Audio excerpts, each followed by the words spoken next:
Perkenalkan semuanya, saya Karisma Violeta Karunia Wunanto dengan NIM 2205523039 dari Fakultas Ekonomi dan Bisnis jurusan Akuntansi dari Universitas Tekuban Semarang.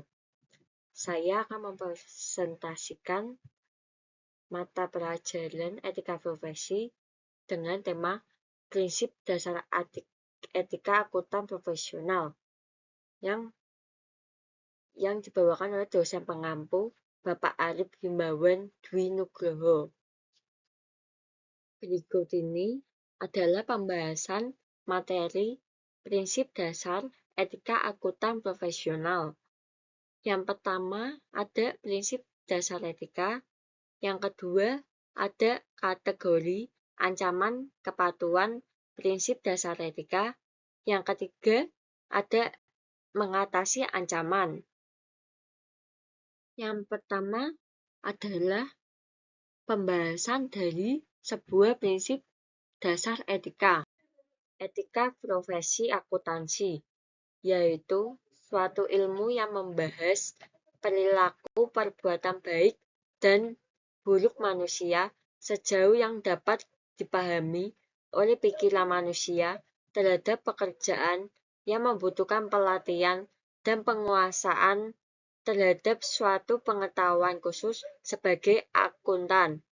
Dan etika adalah sebuah sesuatu di mana dan bagaimana cabang utama filsafat yang mempelajari nilai atau kualitas yang menjadi studi mengenai standar dan penilaian moral.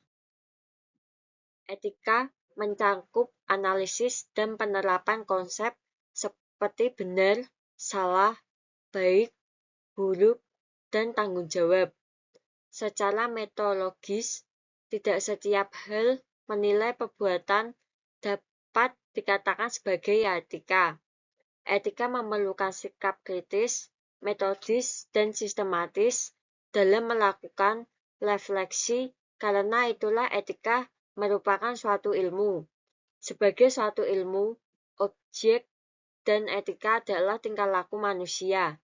Akan tetapi, berbeda dengan ilmu-ilmu lain yang meneliti juga tingkah laku manusia, etika memiliki sudut pandang normatif. Maksudnya, etika melihat dari sudut pandang baik dan buruk terhadap perbuatan manusia. Etika juga salah satu unsur utama dari profesi yang menjadi landasan bagi akuntan. Dalam menjalankan kegiatan profesionalnya, akuntan memiliki tanggung jawab untuk bertindak sesuai dengan kepentingan publik. Dalam melaksanakan tanggung jawabnya sebagai profesional, setiap anggota harus senantiasa menggunakan pertimbangan moral dan profesional dalam semua kegiatan yang dilakukannya. Anggota juga harus selalu bertanggung jawab untuk bekerja sama dengan sesama anggota untuk mengembangkan profesi akuntansi, memelihara kepercayaan masyarakat, dan menjalankan tanggung jawab profesi dalam mengatur dirinya sendiri. Usaha kolektif semua anggota diperlukan untuk memelihara dan meningkatkan tradisi profesi. Dalam kepentingan publik, di mana publik dari profesi akuntan yang terdiri dari klien, pemberi kredit, pemerintah, pemberi kerja, pegawai, investor, dunia bisnis, dan pihak lainnya bergantung kepada objektivitas dan integritas akuntan dalam memelihara berjalannya fungsi bisnis secara tertib. Kepentingan utama profesi akuntan adalah untuk membuat pemakai jasa akuntan paham bahwa jasa akuntan dilakukan dengan tingkat prestasi tertinggi sesuai dengan persyaratan etika yang diperlukan untuk mencapai tingkat prestasi tersebut. Dan semua anggota mengikat dirinya untuk menghormati kepercayaan publik. Atas kepercayaan yang diberikan publik kepadanya, anggota harus menunjukkan dedikasi untuk mencapai profesionalisme yang tinggi. Untuk memelihara dan meningkatkan kepercayaan publik, setiap anggota harus memenuhi tanggung jawab profesionalnya dengan integritas setinggi mungkin. 3 organisasi profesi akuntan di Indonesia, yaitu Ikatan Akuntan Indonesia atau IAI, Institut Akuntan Publik Indonesia atau IAPI, dan Institut Akuntan Manajemen Indonesia atau IMMI pada tahun 2020 telah mengeluarkan Kode Etik Akuntan Indonesia yang menjadi panduan etik bagi para akuntan Indonesia, baik bagi akuntan yang bekerja di bisnis atau akuntan yang berpraktek melayani publik. Kode Etik Akuntan Indonesia diadopsi dari Handbook of International Code of Ethics for Professional Accountants 2018 edition yang diterbitkan oleh International Ethics Standard Board for Accountants atau ISBI dan International Federation of Accountants atau IFAC. Berikut ini adalah 5 prinsip dasar etik akuntan. Yang pertama ada integritas, yang kedua ada objektivitas, yang ketiga ada kompetensi dan kehati-hatian profesional, yang keempat ada kerahasiaan, yang kelima ada perilaku profesional. Yang pertama yaitu integritas. Integritas yaitu mengharuskan seseorang anggota untuk bersikap jujur dan berterus terang tanpa harus mengorbankan rahasia menerima jasa. Pelayanan dan kepercayaan publik tidak boleh dikalahkan oleh keuntungan pribadi. Integritas dapat menerima kesalahan yang tidak disengaja dan perbedaan pendapat yang jujur, tetapi tidak menerima kecurangan atau peniadaan prinsip. Dan seseorang akuntan dilarang untuk menyampaikan informasi 1. Berisi kesalahan atau pernyataan yang menyesatkan secara material. Yang kedua, berisi pernyataan atau informasi yang dibuat secara tidak hati-hati. Yang ketiga, terdapat penghilangan atau pengabulan informasi yang seharusnya diungkapkan sehingga akan menyesatkan. Yang kedua adalah objektivitas. Objektivitas adalah suatu kualitas yang memberikan nilai atas jasa yang diberikan anggota. Prinsip objektivitas mengharuskan anggota bersikap adil, tidak memihak, jujur secara intelektual, tidak berprasangka atau bias, serta bebas dari benturan kepentingan atau di bawah pengaruh pihak lain. Anggota dalam praktek publik memberikan jasa atestasi, perpajakan, serta konsultasi manajemen. Anggota yang lain menyiapkan laporan keuangan sebagai seorang bawahan, melakukan jasa audit internal, dan bekerja dalam kapasitas keuangan dan manajemennya di industri pendidikan dan pemerintah. Mereka juga mendidik dan melatih orang-orang yang ingin masuk ke dalam profesi. Apapun jasa dan kapasitasnya, anggota harus melindungi integritas pekerjaannya dan memelihara objektivitas. Yang ketiga adalah kompetensi dan kehati-hatian profesional. Kompetensi dan kehati-hatian profesional untuk yang pertama yaitu mencapai dan mempertahankan pengetahuan dan keahlian profesional pada level yang disyaratkan untuk memastikan bahwa klien atau organisasi tempatnya bekerja memperoleh jasa profesional yang kompeten berdasarkan standar profesional dan standar teknis terkini serta ketentuan peraturan perundang-undangan yang berlaku. Yang kedua adalah bertindak sungguh-sungguh dan sesuai dengan standar profesional dan standar teknis yang berlaku. Yang ketiga yaitu memberikan jasa kepada klien dan organisasi tempatnya bekerja dengan kompetensi profesional, mensyaratkan akuntan untuk menggunakan pertimbangan yang baik dalam menerapkan pengetahuan dan keahlian profesional ketika melakukan kegiatan profesional. Yang keempat adalah menjaga kompetensi profesional, mensyaratkan suatu kesadaran yang berkelanjutan dan pemahaman atas perkembangan teknis, profesional, dan bisnis yang relevan.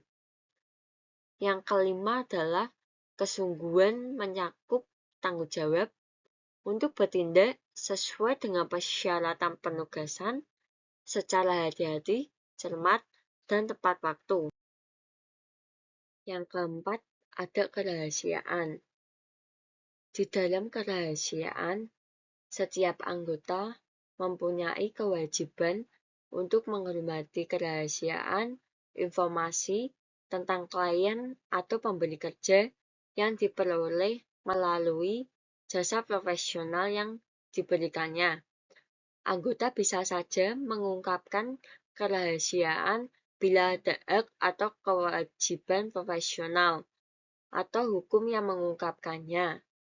Kewajiban kerahasiaan berlanjut bahkan setelah hubungan antar anggota dan klien atau pemberi jasa berakhir. Dalam menjaga kerahasiaan ini, seorang akuntan harus yang pertama adalah mewaspadai terhadap kemungkinan pengungkapan yang tidak disengaja, termasuk dalam lingkungan sosial dan khususnya kepada rekan bisnis dekat, anggota keluarga inti, atau keluarga dekat. Yang kedua adalah menjaga kerahasiaan informasi di dalam kantor atau organisasi tempatnya bekerja. Yang ketiga adalah menjaga kerahasiaan informasi yang diungkapkan oleh calon klien atau organisasi tempatnya bekerja. Yang keempat adalah tidak mengungkapkan informasi rahasia yang diperoleh dari hubungan profesional dan bisnis di luar kantor atau organisasi tempatnya bekerja tanpa kewenangan yang memadai dan spesifik, kecuali jika terdapat hak atau kewajiban hukum atau profesional untuk mengungkapkannya. Yang kelima adalah tidak menggunakan informasi rahasia yang diperoleh dari hubungan profesional dan hubungan bisnis untuk keuntungan pribadi atau pihak ketiga. Yang keenam adalah tidak menggunakan atau mengungkapkan informasi rahasia apapun, baik yang diperoleh atau diterima sebagai hasil dari hubungan profesional atau bisnis maupun setelah hubungan tersebut berakhir. Yang keenam adalah melakukan langkah-langkah yang memadai untuk memastikan bahwa personal yang berada di bawah pengawasannya serta individu yang memberi advies dan bantuan profesional untuk menghormati kewajiban anggota guna menjaga kerahasiaan informasi. Namun, demikian, prinsip kerahasiaan dikecuali untuk hal-hal berikut ini. Yang A adalah pengungkapkan disyaratkan oleh hukum, misalnya, pertama yaitu pembuatan dokumen atau ketentuan lainnya atas bukti dalam proses hukum. Yang kedua yaitu pengungkapkan kepada otoritas publik yang berwenang atas terjadinya indikasi pelanggaran hukum. Yang B adalah pengungkapan diizinkan oleh hukum dan diperkenakan oleh klien atau organisasi tempatnya bekerja. Yang C adalah terdapat kewajiban atau hak profesional untuk mengungkapkan jika tidak dilarang oleh hukum. Yang pertama adalah untuk mematuhi penelahan mutu oleh asosiasi profesi. Yang kedua adalah untuk merespon pertanyaan atau investigasi oleh asosiasi profesi atau badan regulator. Yang ketiga adalah untuk melindungi kepentingan profesional anggota dalam proses hukum. Yang keempat adalah untuk mematuhi standar profesional dan standar teknis, dan juga termasuk persyaratan etika. Yang kelima adalah perilaku profesional. Perilaku profesional adalah mematuhi peraturan perundang-undangan yang berlaku dan menghindari perilaku apapun yang diketahui oleh akuntan mungkin akan mendiskreditkan profesi akuntan. Akuntan tidak boleh terlibat dalam bisnis, pekerjaan, atau aktivitas apapun yang diketahui merusak atau mungkin merusak integritas, objektivitas, atau reputasi baik dari profesi dan hasilnya tidak sesuai dengan prinsip dasar etika. Perilaku yang mungkin mendiskreditkan profesi termasuk perilaku yang menurut pihak ketiga yang rasional dan memiliki informasi yang memadai sangat mungkin akan menyimpulkan bahwa perilaku tersebut mengakibatkan pengaruh negatif terhadap reputasi baik dari profesi. Ketika melakukan aktivitas pemasaran atau promosi, akuntan dilarang mencemarkan nama baik profesi. Akuntan harus bersikap jujur dan mengatakan yang sebenarnya, serta tidak. Yang pertama adalah membuat pernyataan yang berlebihan mengenai jasa profesional yang dapat diberikan kualifikasi yang dimiliki atau pengalaman yang diperoleh.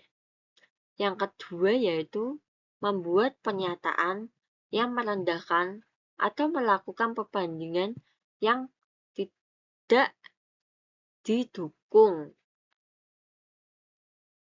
Yang kedua berikut ini adalah pembahasan kategori ancaman kepatuhan prinsip dasar etika. Akuntan harus mengidentifikasi ancaman terhadap kepatuhan pada prinsip dasar etika.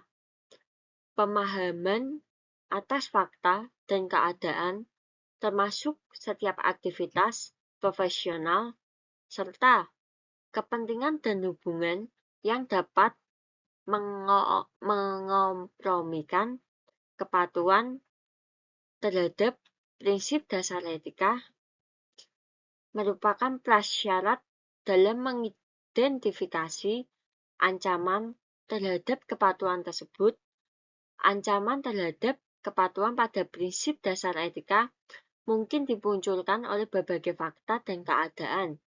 Tidak mungkin untuk mendefinisikan semua situasi yang memunculkan ancaman.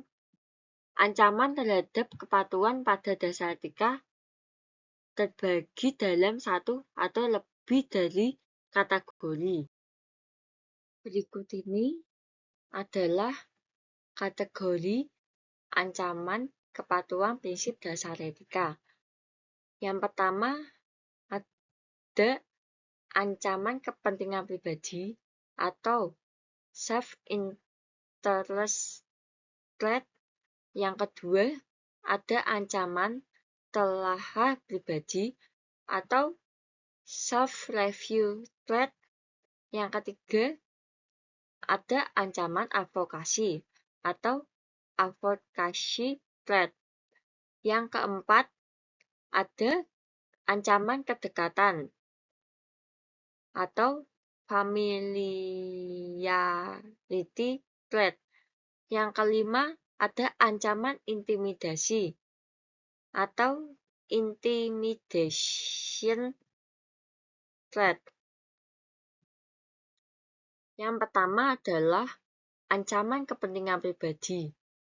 Ancaman kepentingan pribadi yaitu ancaman berupa kepentingan keuangan atau kepentingan lain yang akan mempengaruhi pertimbangan atau perilaku akuntan secara tidak tepat. Contohnya yaitu akuntan memiliki kepentingan keuangan pada atau menerima pinjaman atau jaminan dari organisasi tempatnya bekerja.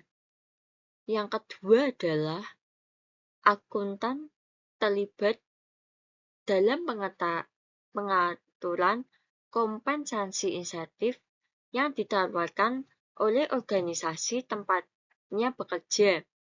Yang ketiga ada akuntan memiliki akses ke aset perusahaan untuk keperluan pribadi. Yang keempat ada akuntan ditawari hadiah atau perlakuan istimewa dari pemasok organisasi tempatnya bekerja. Dan masih banyak lagi contohnya seperti perusahaan yang takut kehilangan dengan kliennya dan juga imbalan jasa profesional yang bersifat kontingent berkaitan dengan perikatan asuransi. Yang kedua, ada ancaman telah pribadi. Ancaman telah pribadi yaitu ancaman ketika akuntan tidak dapat secara tepat melakukan evaluasi atas pertimbangan yang telah dibuatnya atau aktivitas yang dilakukan oleh akuntan atau individu dalam kantor atau organisasi tempatnya bekerja yang diandalkan oleh akuntan ketika membuat suatu pertimbangan sebagai bagian dari pelaksanaan aktivitas yang sedang diberikan. Contohnya yaitu yang pertama adalah akuntan menentukan perlakuan akuntansi yang tepat atas kombinasi bisnis setelah yang bersangkutan melakukan studi kelayakan yang mendukung keputusan akuisisi bisnis tersebut.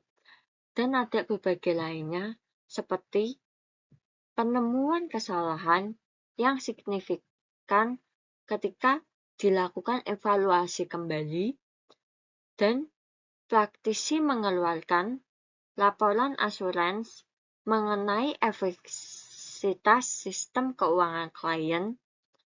Yang berikutnya adalah anggota dari tim asuransi merupakan pimpinan atau pernah menjadi pimpinan klien. Yang berikutnya anggota dari tim asuransi merupakan atau pernah bekerja pada posisi pengaruh, dan yang terakhir adalah praktisi memberikan jasa untuk klien yang mempengaruhi informasi penugasan. Yang ketiga, ada ancaman advokasi. Ancaman advokasi yaitu ancaman yang terjadi ketika akuntan mendukung posisi klien atau organisasi tempatnya bekerja sampai pada titik yang dapat mengurangi objektivitasnya.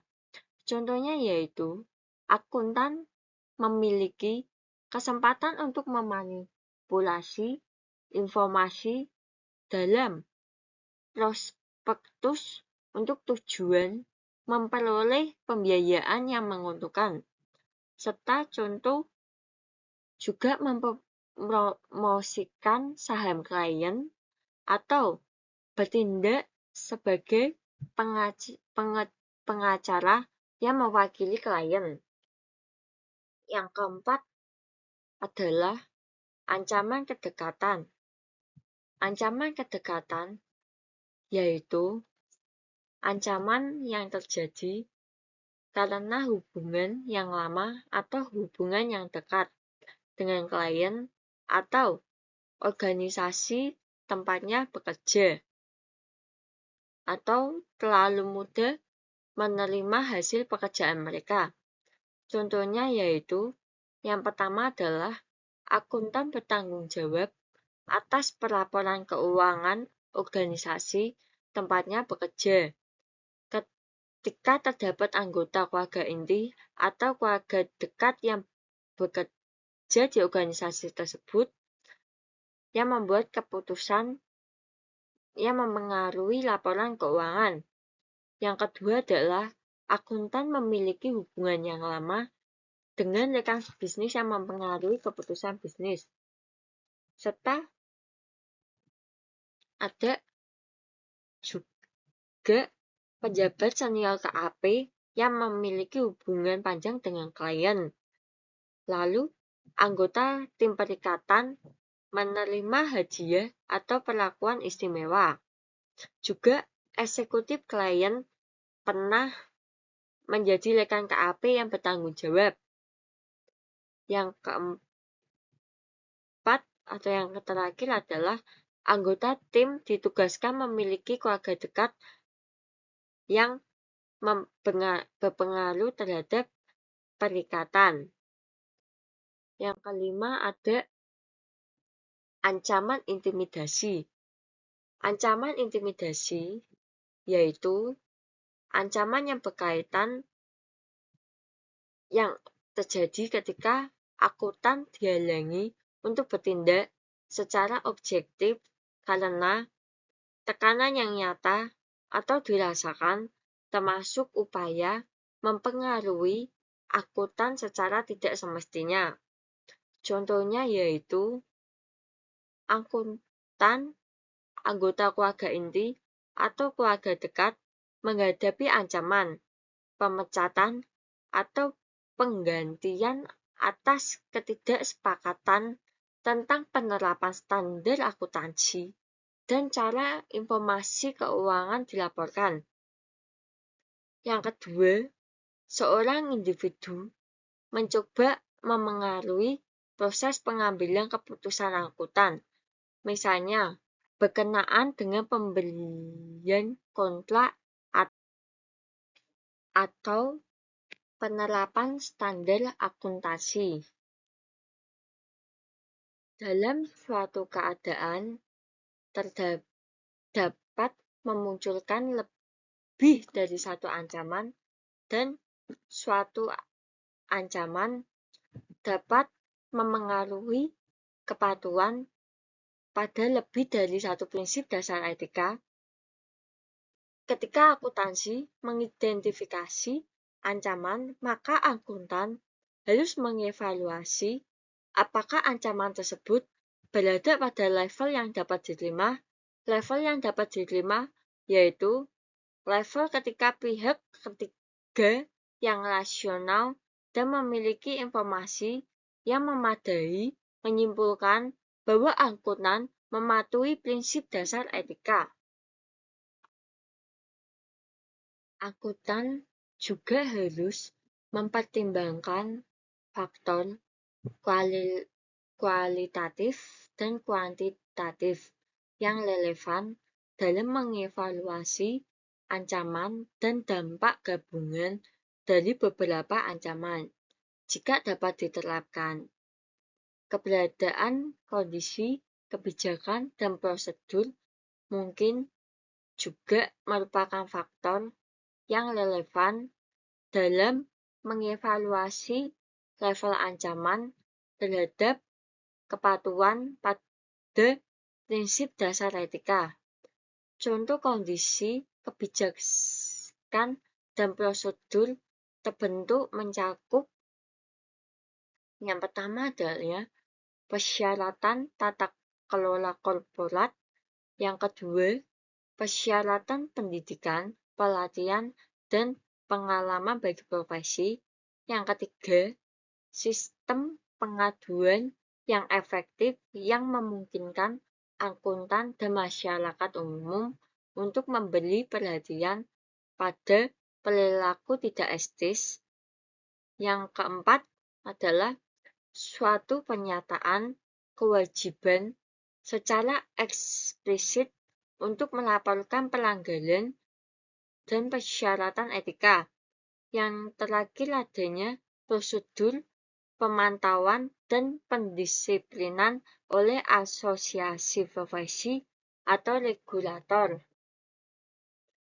Jika akuntan menyadari adanya informasi baru atau perubahan atas fakta dan keadaan yang mungkin menyebabkan ancaman telah hilang atau turun sampai pada level yang dapat diterima, maka akuntan harus mengevaluasi ulang dan selanjutnya mengatasi ancaman tersebut. Akuntan harus tetap waspada dalam menjalani aktivitas profesional karena akan membantu dalam menentukan informasi baru telah muncul atau mengubah fakta yang pertama berdampak terhadap level ancaman, yang kedua memengaruhi kesimpulan akuntan mengenai apakah pengamanan yang diterapkan berlanjut secara tepat untuk mengatasi ancaman yang teridentifikasi. Jika informasi baru, adanya ancaman baru, maka akuntan disyaratkan untuk mengevaluasi dan mengatasi ancaman secara tepat. Yang ketiga adalah pembahasan tentang mengatasi sebuah ancaman.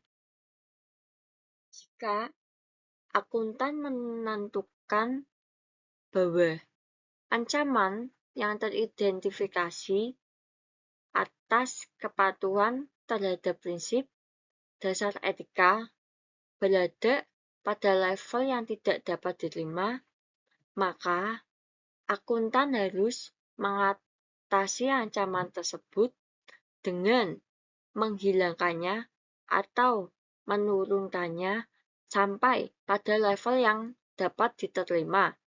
Akuntan juga harus melakukannya dengan yang pertama, menghilangkan keadaan termasuk kepentingan atau hubungan yang memunculkan ancaman. Yang kedua, menerapkan pengamanan jika tersedia dan dapat diterapkan untuk menurunkan ancaman sampai pada level yang dapat diterima. Yang ketiga yaitu menolak atau mengakhiri aktivitas profesional tertentu. Tindakan untuk menghilangkan ancaman bergantung pada fakta dan keadaan suatu ancaman. Dapat diatasi dengan menghilangkan keadaan yang memunculkan ancaman, namun terdapat beberapa situasi ketika ancaman hanya dapat diatasi dengan menolak atau mengakhiri aktivitas profesional tertentu. Hal tersebut terjadi karena keadaan yang memunculkan ancaman tidak dapat dihilangkan dan pengamanan tidak dapat diterapkan untuk menurunkan ancaman sampai pada level yang dapat diterima. Pengamanan adalah tindakan secara individual atau gabungan yang dilakukan akuntan secara efektif menurunkan ancaman terhadap kepatuhan pada prinsip dasar etika sampai pada level yang dapat diterima. Akuntan juga harus membuat kesimpulan menyeluruh apakah tindakan yang dilakukan atau akan dilakukan oleh akuntan untuk mengatasi ancaman yang muncul, menghilangkan atau menurunkan ancaman sampai pada level yang dapat diterima. Dalam membuat kesimpulan menyeluruh, akuntan harus A. Menelaah pertimbangan signifikan yang dibuat atau kesimpulan yang dicapai. Yang B. Menggunakan pengujian pihak ketiga yang rasional dan memiliki informasi yang memadai. Dan juga pencegahan tindak untuk menghilangkan ancaman terdapat dua, yaitu yang pertama adalah pencegahan yang diciptakan oleh profesi, undang-undang, atau pemerintah. Dan yang kedua, pencegahan dalam lingkungan kerja. Setiap praktisi harus melakukan pertimbangan semua fakta dan situasi dan menyimpulkan bahwa ancaman akan dihilangkan atau dikurangi hingga tidak mengorbankan ketaatan terhadap prinsip utama. Pencegahan dalam lingkungan kerja pada tingkat institusi mencakup yang pertama, kepemimpinan pada KAP yang menekankan kepatuhan pada prinsip utama etika profesi. Yang kedua, kepemimpinan yang mengharapkan anggota tim bertindak untuk melindungi kepentingan publik. Yang ketiga, kebijakan yang mendepankan pengendalian mutu pelaksanaan perikatan. Yang keempat, kebijakan dokumentasi, identifikasi ancaman, evaluasi, dan penerapan pencegahan. Yang kelima, kebijakan dan prosedur internal yang terdokumentasi. Yang keenam, kebijakan untuk memastikan teridentifikasinya kepentingan tim dengan klien. Yang ketujuh, kebijakan untuk memantau ketergantungan terhadap jumlah pendapatan. Yang kedelapan, penggunaan rekanan yang berbeda dengan lini pelaporan. Yang kesembilan, komunikasi yang tepat waktu, serta pelatihan dan pendidikan yang memadai. Yang terakhir adalah mekanisme pendisiplinan.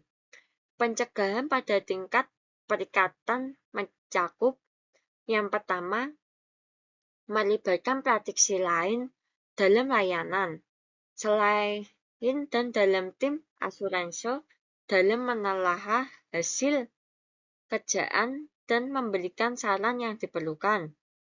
Yang kedua, melakukan konsultasi dengan pihak ketiga. Yang ketiga adalah mendiskusikan isu-isu etika profesi dengan pejabat klien yang bertanggung jawab. Yang keempat, mengungkapkan kepada pejabat klien terkait sifat dan besaran imbalan jasa. Yang terakhir adalah merotasi personil senior tim asuransi. Pencegahan dalam sistem dan prosedur yang ditetapkan oleh klien. Yang pertama adalah klien menugaskan orang di luar manajemen untuk memeriksa penunjukan KAP. Yang kedua, klien memilih karyawan yang kompeten dalam mengambil keputusan manajemen. Yang ketiga, klien menerapkan prosedur internal untuk memastikan objektivitas. Yang keempat adalah klien memiliki struktur tata kelola perusahaan dan komunikasi yang memadai. Kesimpulannya adalah etika profesi akuntansi yaitu suatu ilmu yang membahas perilaku perbuatan baik dan buruk manusia sejauh yang dapat dipahami oleh pikiran manusia terhadap pekerjaan yang membutuhkan pelatihan dan penugasan terhadap suatu pengetahuan khusus. Sebagai akuntan, dalam kasus tersebut, sanksi pembekuan izin diberikan karena akuntan publik tersebut melakukan pelanggaran terhadap standar profesional akuntan publik atau SPAP. Berdasarkan etika profesi akuntansi, auditor tersebut telah melanggar prinsip keempat, yaitu prinsip objektivitas, di mana setiap anggota harus menjaga objektivitasnya dan bebas dari benturan kepentingan dalam pemenuhan kewajiban profesionalnya. Sekian dari saya. Jika ada kesalahan kata maupun menyinggung, mohon maaf dan terima kasih untuk semuanya.